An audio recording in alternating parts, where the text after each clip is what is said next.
गडद अंधार होता, गडद अंधार होता आणि या भारत मातेच्या एका सुपुत्राला इंग्रजांनी कैद केलं होतं. 7 समुद्र पार नेलं होतं. या भारत भूमीच्या एका सुपुत्राला इंग्रजांनी कैद केलं होतं. 7 समुद्र पार नेलं होतं. दिवस रात्र भारत मातेच्या स्वातंत्र्यासाठी जो विचार करत होता, अनेक यातना त्यांनी सहन केल्या होत्या. असाच तुरुंगवासामध्ये असताना, अंधाऱ्या काळोखात असताना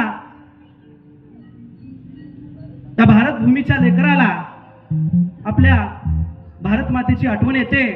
बघा मित्र हो, ज्यावेळी ही व्यक्ती तुरुंगामध्ये कैद होती त्याच वेळी त्यांच्या सुपुत्राचं निधन झालं होतं.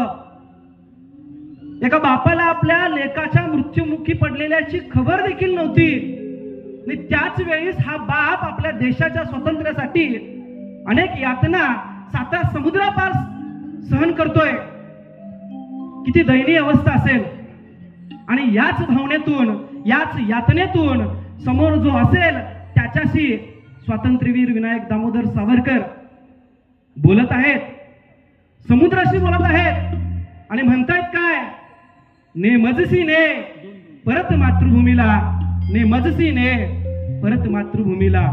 सागरा प्राण तळमळला, सागरा प्राण तळमळला.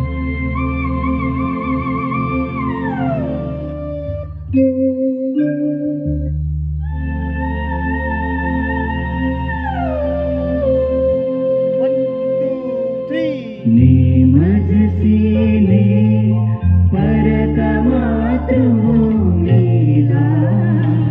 सागरा प्राण तळमळला, तळमळला सागरा.